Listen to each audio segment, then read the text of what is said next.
Okay, let's get into this. We're looking at a book today that honestly started small but became huge. Dale Carnegie's How to Win Friends and Influence People. Right. The preface, it mentions an initial print run back in 37 of just 5,000 copies. Mm-hmm. 5,000. Wow. That's tiny. And yet it just blew up. An Mhm. international sensation. People are still quoting it, Mm-hmm. arguing about it, even parodying it like almost a century later. That kind of staying power is pretty incredible. It makes you think, what did it tap into that's so fundamental? Exactly. And it feels relevant today because, our listener wants to get a real grip on interpersonal skills, stuff you can actually use, but quickly without wading through tons of theory. Yeah, efficient knowledge. And this book seems tailor-made for that. Apparently, it came out of some serious research, a $25,000 survey, University of Chicago and the YMCA schools. Took 2 years. 25 grand back then was a lot of money for a survey. Right. And they found, okay, adults care most about health, number one. But number two, a really close second, was understanding people, getting along with them. Mm-hmm. Yeah. A universal need, really. But here's the kicker. They found there just weren't many practical books on that subject, like how-to guides. So a real gap in the market, essentially. It highlights that need. People have always had, navigating social stuff effectively. It impacts everything, personal life, career. Totally. And Carnegie didn't just, dream this up. Mm-hmm. He spent years doing the groundwork, interviewing successful people, Marconi, Edison, FDR, even Clark Gable. Some big names there. Yeah, trying to figure out their people's secrets. Plus, he was always testing these ideas out in his adult education classes. So real-world testing. The book actually started as just a simple card, then grew over 15 years of teaching. That's quite an evolution from a card to this bestseller. It suggests it's grounded in what actually, works. And the preface doesn't hold back. It claims these principles work like magic, that they've literally revolutionized the lives of people. Examples like business owners boosting profits, salespeople selling more, execs getting promoted. Bold claims. But the longevity sort of backs it up, doesn't it? If it didn't work for people, it probably would fade it away. Good point.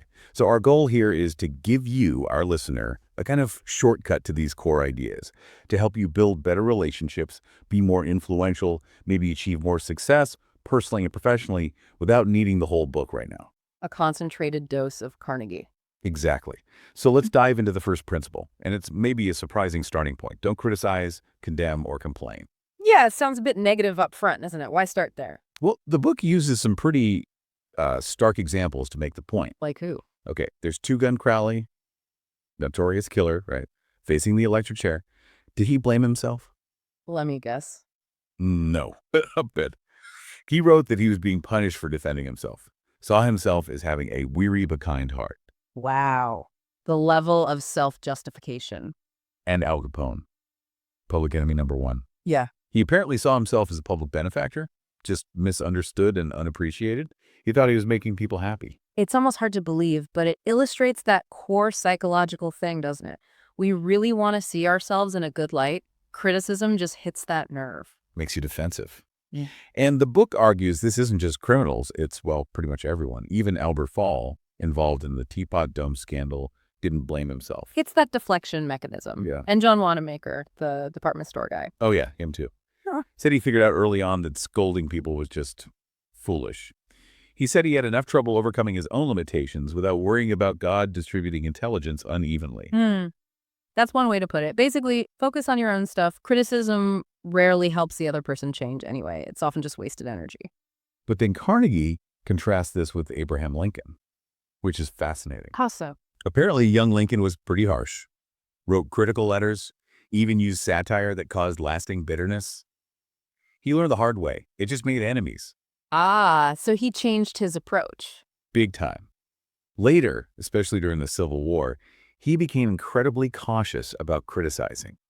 There's this famous story about a letter he wrote but maybe didn't send to General Meade. After Gettysburg. Yeah, Meade had let Lee's army escape.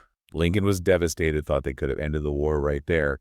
He wrote this letter expressing deep disappointment. But he held back on direct blame. Exactly. It was more like, this is our golden opportunity. Very restrained, considering the stakes. He knew blasting Meade wouldn't help. That's real strategic thinking. Understanding over-condemnation, even when you have every right to be furious, smart. And to really hit this point home emotionally, There's this piece mentioned, Father Forgets. Oh, and I think I know that one. It's quite moving. Yeah, it's this father looking at his sleeping son, just regretting all the nagging and criticizing he did that day, scolding him for little things, judging him by adult standards, forgetting he's just a kid. Oof. Yeah. It really lands that personal cost of constant criticism, especially with family. Makes you think about empathy. Definitely. Okay, so if we're not criticizing, what should we do? Principle 2, give honest and sincere appreciation. Right. This feels much more positive, more constructive. The idea is the only way to get someone to do something is to make them want to do it. Yeah. Got to tap into their desires. What do people want? Well, Freud said sex and And John Dewey said the desire to be important, that feeling of significance. exactly. Carnegie focuses on that desire for importance. How do you make someone want to cooperate? Appeal to that. And appreciation feeds right into that feeling of importance, when it's genuine, of course. Totally. There's this great little story about Stan Novak's son, Tim. Kid did not want to go to kindergarten. First day, just refused. Classic kid move. So what did they do? Force him. Nope. They sat down and thought, okay, what would Tim enjoy about kindergarten? They made a list. Finger painting, singing songs, new friends. Focusing on the positives for him. Yeah. They started getting excited about those things themselves, miming, painting, singing. The next morning, Tim was the one downstairs waiting, eager to go. They aroused his desire. That's brilliant. Shifting the focus from the demand to the benefit for the child. Very smart parenting. Then there's the example of Carnegie negotiating rent. He taught courses in a New York hotel ballroom. Suddenly, they hiked the rent massively. Ouch. So he argued his case, pleaded poverty. Not really. He didn't talk much about what he wanted. Instead, he listed the pros and cons for the hotel manager. Okay. How did that work? He talked about how his lectures drew educated, cultured crowds, great advertising for the hotel. He framed it as, is it better business for you to have your ballroom filled with my kind of event, or use it for dances and conventions, which might cost you prestige? He focused entirely on the manager's desire to run a successful, prestigious hotel. Clever. So he aligned his need with the manager's goals. And he got a massive rent reduction, not just avoiding the increase, all because he focused on what the other guy wanted. That's a masterclass in framing. It applies to so much, not just rent. For sure. The book slams these poorly written advertising letters that are all, we want your business. Just totally self-focused. Yeah, nobody cares what you want. They care what they get out of it. Exactly. Then it contrasts them with this letter from Barbara Anderson.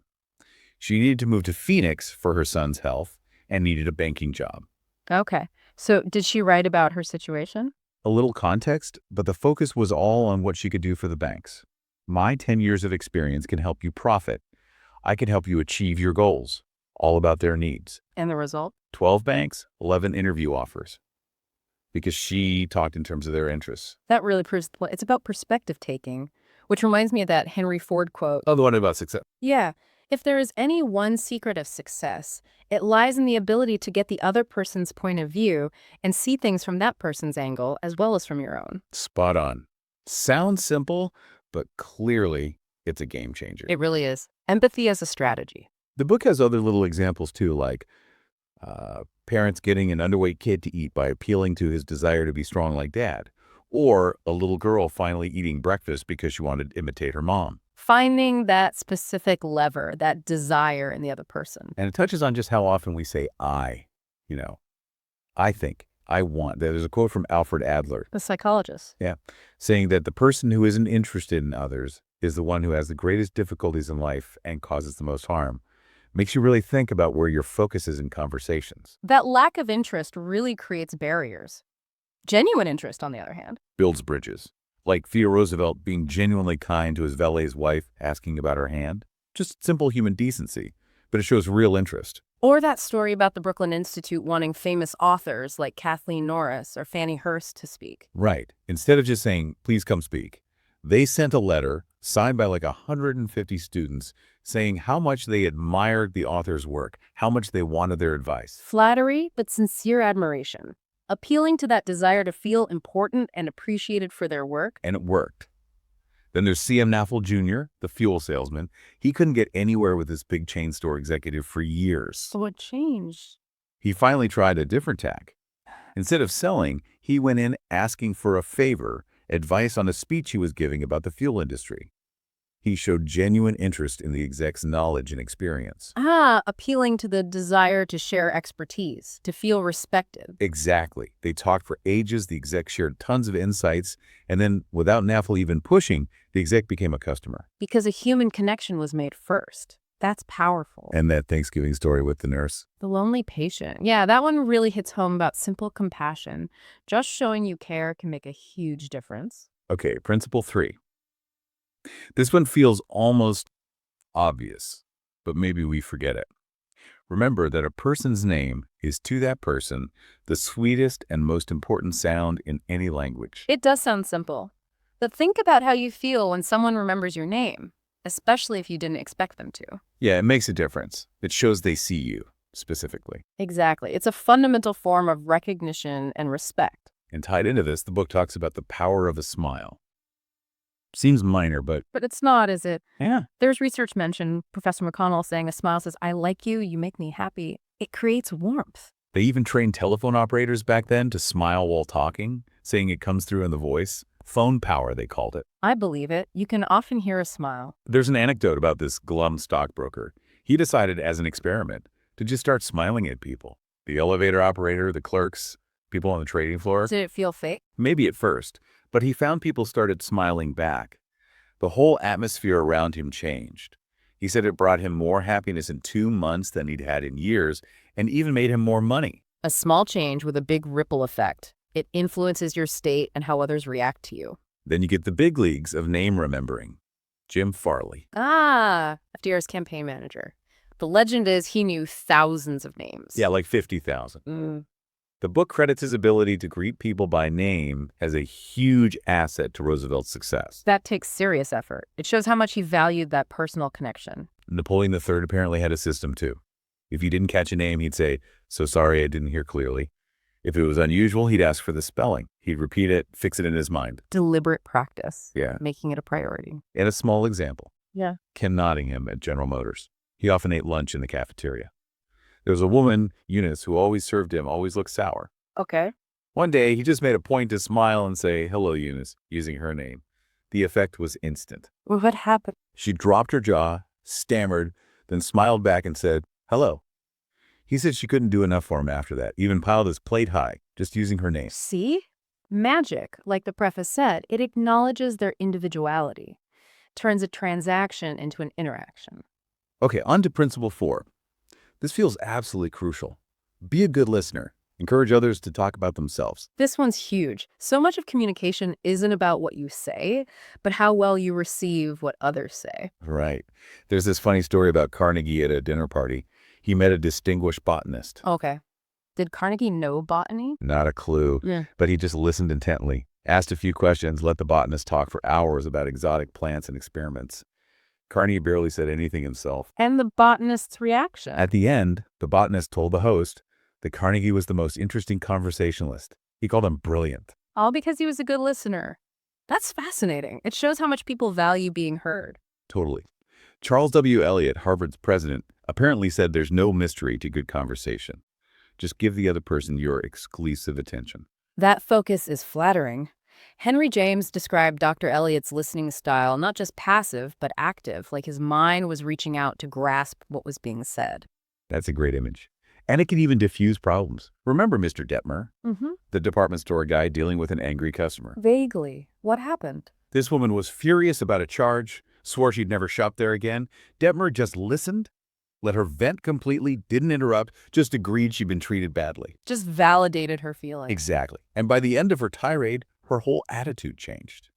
She apologized for her tone and ended up not only keeping her account, but placing a bigger order later. Wow. Listening as conflict resolution, it works because people want to feel understood more than anything.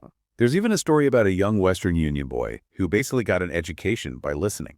He'd deliver messages to famous people, wait patiently, listen to their conversations, ask questions if invited. Learning through listening, like getting mentored just by paying attention.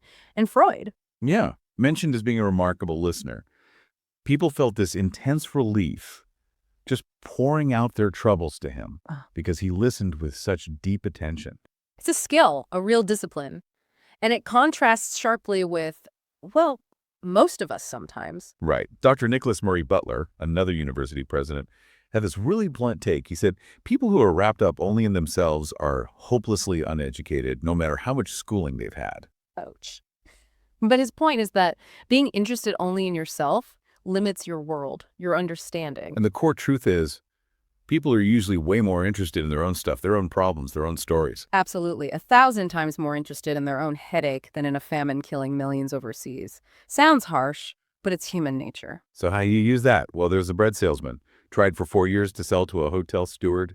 No luck. Went to the guy's parties, everything. Persistent. What finally worked? He changed tactics. He realized he never talked about what the steward was interested in. So he asked him about his life, his work.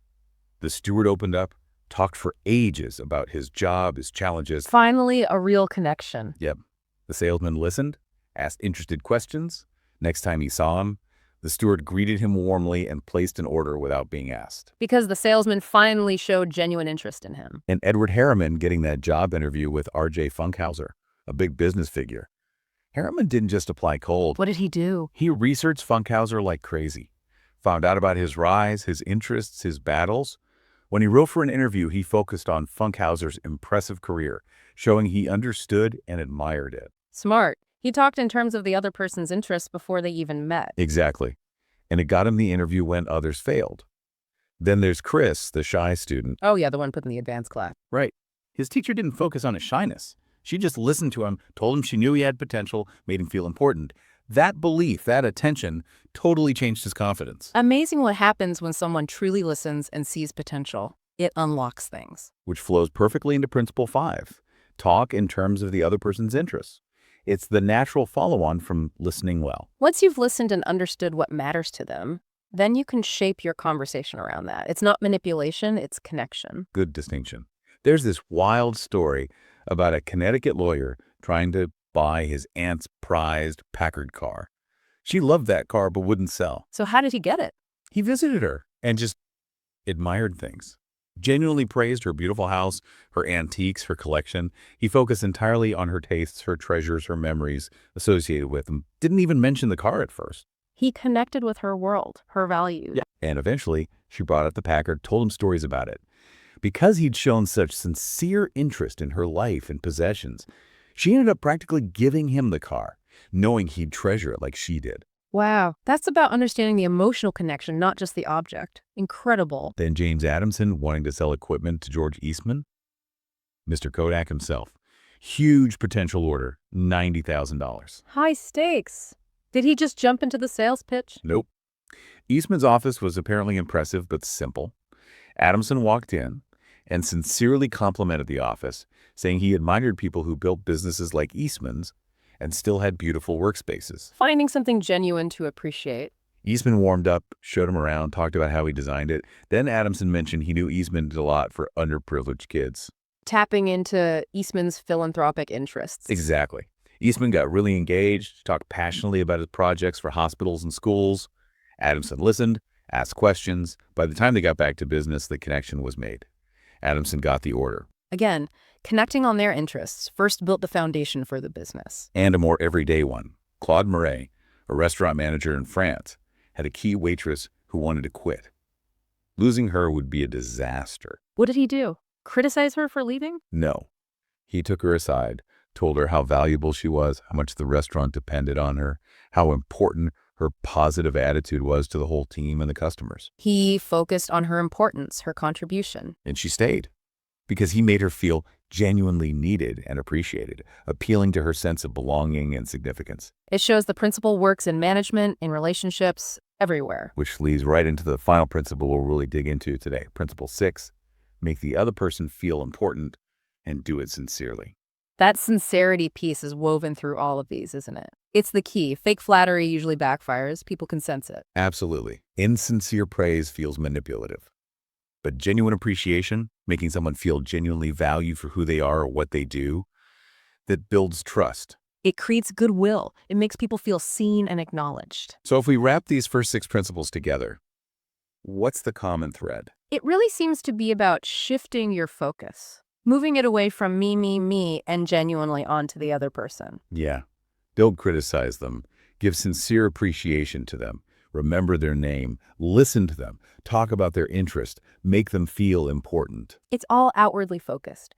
Cultivating that genuine interest and respect for others seems to be the foundation Carnegie is laying. It's about understanding that the key to connecting with people, to influencing them positively, lies in focusing on their needs, their feelings, their perspective, their sense of importance. Precisely. It sounds simple, maybe even obvious when you list it out, but consistently doing it, that's the challenge and where the impact lies. So a final thought for you, our listener, as you process this.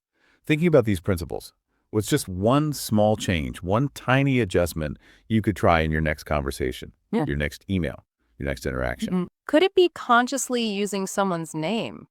Or maybe holding back a criticism and finding something to appreciate instead? Or just really listening when someone talks, maybe asking one more question about their interests before jumping in with your own story. These might feel like small things, but as all these stories suggest, the ripple effect can be surprisingly powerful. Definitely.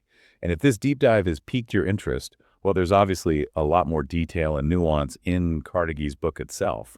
Exploring it further could really unlock more ways to transform how you connect with people. It really feels like these ideas, nearly a century old, still hold a lot of potential for improving our relationships and our effectiveness in the world today.